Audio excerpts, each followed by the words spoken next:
again, if we're going to compare it and say like, okay, the starting line, like you're on a track and the starting line, off to the races, right?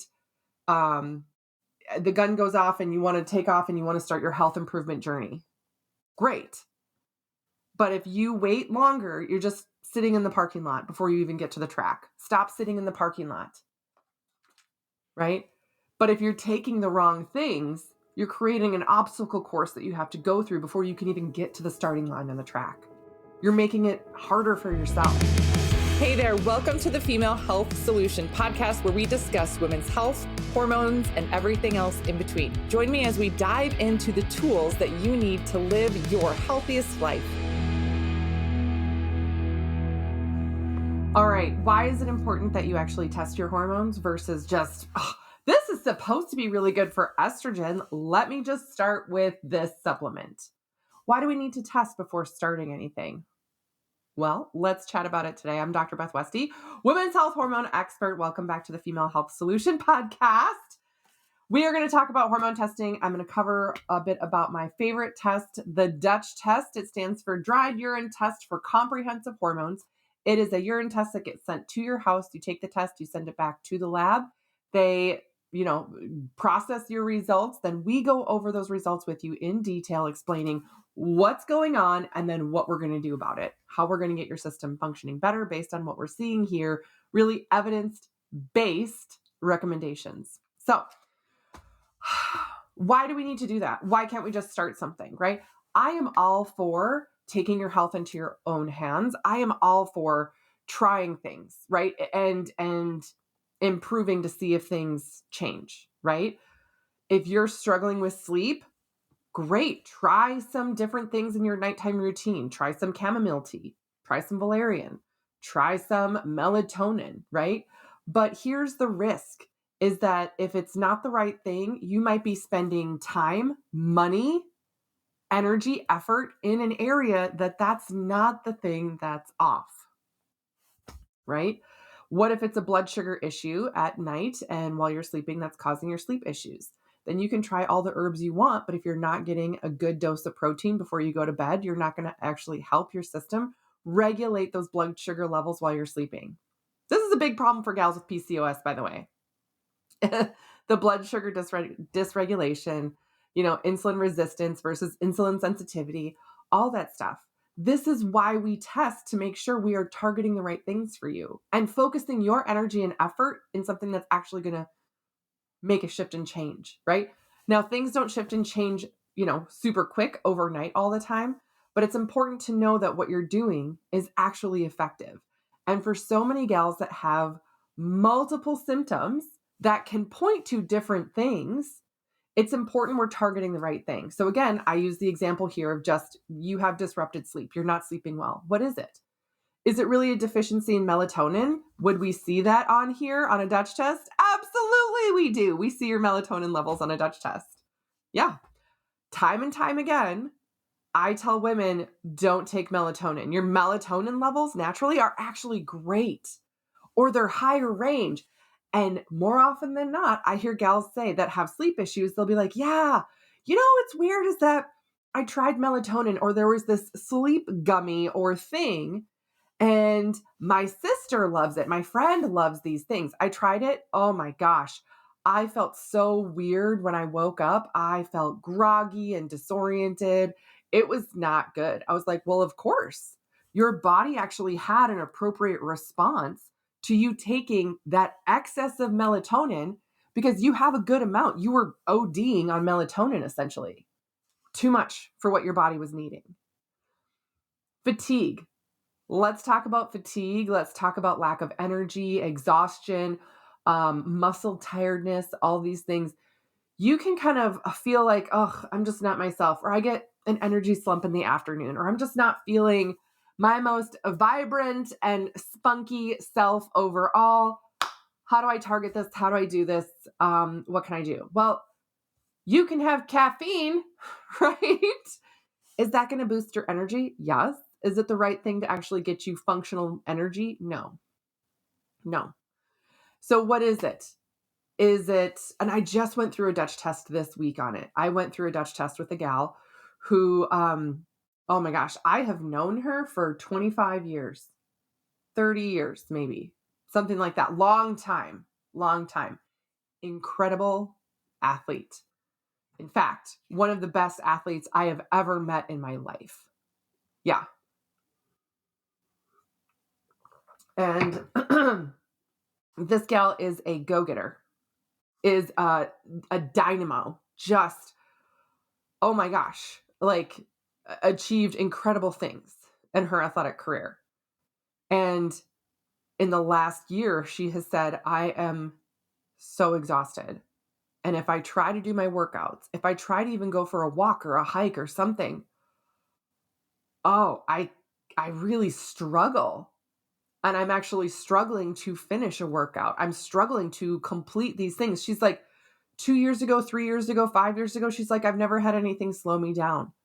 What is wrong with me? And she's like, I've done all these other blood labs. I check all this other stuff.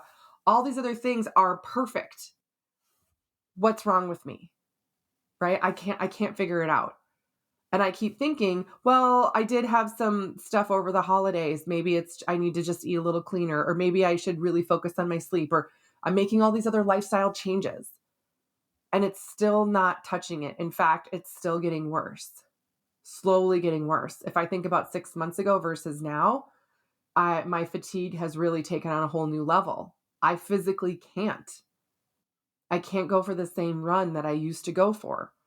And it really started a year ago. So we talked about some of the things that have been going on in her life over the last couple of years. And then a year ago, some bigger things that have occurred. And I said, one of the biggest reasons I love a Dutch test is that it shows us very clearly, because she was thinking maybe my stress is just too high. Maybe I should lower it. And that's what she's been doing. Some other things to lower stress, blah, blah, blah. And I'm like, okay, well, just to be clear, like it's not bad to try things, but if what you're doing isn't working, like stop and test. Because what she was doing and the things that she was following that were, I mean, information that's out there online, which I do as well. Great. That's great. I'm so glad that there's so much information available at people's fingertips. But I want you to realize if it's not helpful and not making a positive difference and you're going in the wrong direction, stop and test. Because what we found out where she thought these stressful things that have happened, that our stress levels would be high, I was like, actually, no. The pendulum has swung all the way in the opposite direction. Your levels are tanked. They are on the floor. They're in the basement, actually. They're below range here. You are totally worn out, wiped out, everything else. So everything that you've been doing to help with high cortisol is actually the opposite of what your body needs. And she's like, oh my God, I've been making it worse. I was kind of, yeah.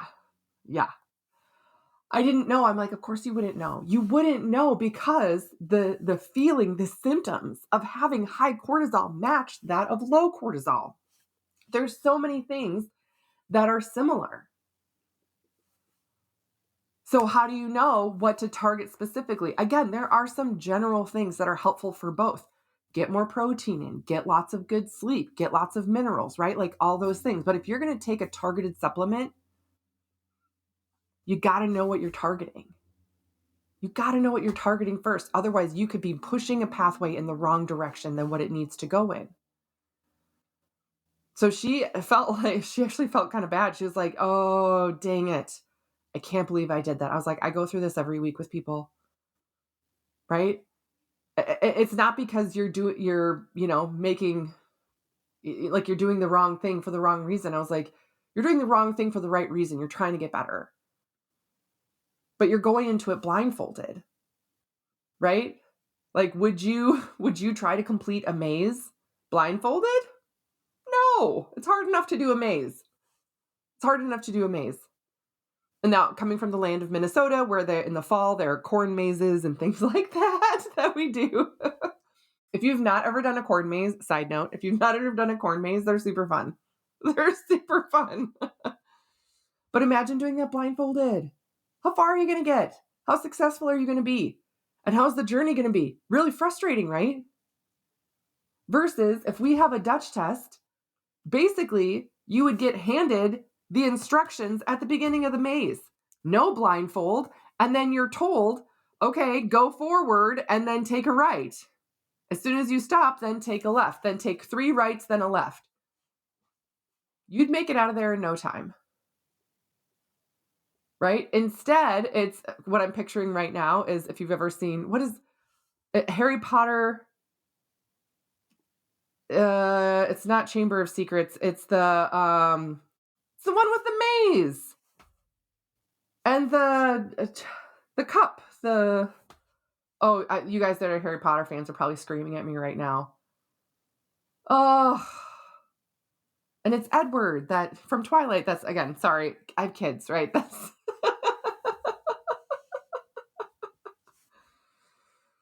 oh. Anyway, like that maze where in Harry Potter where like the walls change and they grow together and all that stuff. I mean, imagine trying to do that maze blindfolded.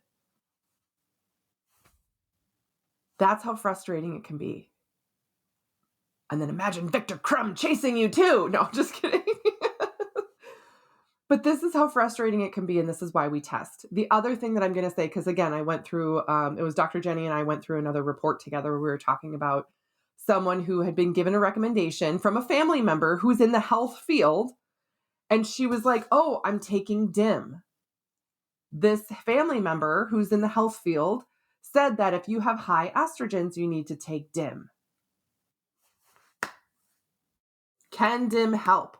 Yes, but it depends on what your phase 1 pathways are doing. And for this gal, it was the exact wrong thing to do. And not only was she taking DIM to drive down a certain pathway that needed to be increased, she was not doing anything else because that's just phase 1. There's 3 phases total of estrogen metabolism.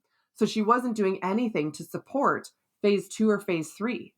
She wasn't doing anything to support her methylation or her gut process, the gut detoxification process, which means that it was being funneled incorrectly in phase 1. And then phase 2 and 3 were not being supported at all. And that's where it was the very simple conversation of, okay, since you started this for the high excess estrogen, since you started this DIM, have things gotten better? Have those specific issues and symptoms improved? Well, no, but maybe it just takes a while, maybe it just whatever. And there is a certain time frame that you can expect that your body can go through things. These are things that we talk about when we go over this with you. But very clearly stating, like, this person who's giving you this recommendation, it's not a bad recommendation. It's just not the right one for you. Right? It is just not the right one for you at all. Not going to be helpful.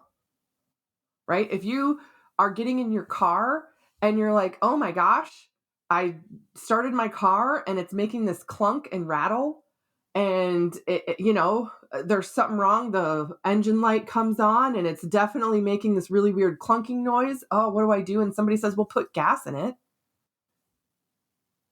Okay. Just totally separate thing. And you're missing the big thing with the clunking noise that something's wrong with the engine. That's why it's so important that we test, because essentially what can happen, what I have seen happen again and again and again, is that the longer you put off testing, the longer that dysfunction exists in your body, which means that the longer it's going to take for your body to correct that dysfunction. And then if you're taking the wrong things, you could potentially be making things worse, which means we have to start from a further point back. Again, if we're going to compare it and say like, okay, the starting line, like you're on a track and the starting line, off to the races, right? The gun goes off and you want to take off and you want to start your health improvement journey. Great. But if you wait longer, you're just sitting in the parking lot before you even get to the track. Stop sitting in the parking lot. Right? But if you're taking the wrong things, you're creating an obstacle course that you have to go through before you can even get to the starting line on the track. You're making it harder for yourself. And time again, at the end of every Dutch test that I do, and I'm not kidding when I say this, I have people say the same things. They say, I'm so glad I took this. This shows so much more than what I was thinking it would. Now I understand my body more, right? I'm so grateful for all this information. This is, again, super helpful. I don't feel crazy. I know this now. This makes total sense of why my body's doing this. And I wish I would have done this before. I wish I would have done this last year, 2 years ago, 5 years ago. Those are the two things that I hear. The super valuable information that they glean from the results that they're getting, how we explain it, and how we describe your best next steps. And then they wish they wouldn't have waited. So here's your chance. Like, don't wait anymore. Because again, even as a practitioner, one of the things that I can do, I can make a guesstimation on things. I can have somebody describe their symptoms or what they have going on. And I can say, okay, I'm sort of building part of your Dutch report right now in my head. I've just done this thousands and thousands of times, right? What you're describing, I can totally pinpoint and see. But even still, on every single Dutch report, I will get surprised by something, right? I will get surprised by something. Somebody who talks about all this stuff, but they won't talk about any inflammatory issues, yet their neuroinflammation marker is off the charts, right? Now, is that important that we know that? Yes, because if you're having this inflammation, there's no way that I can help your system function better if we're not addressing that as well.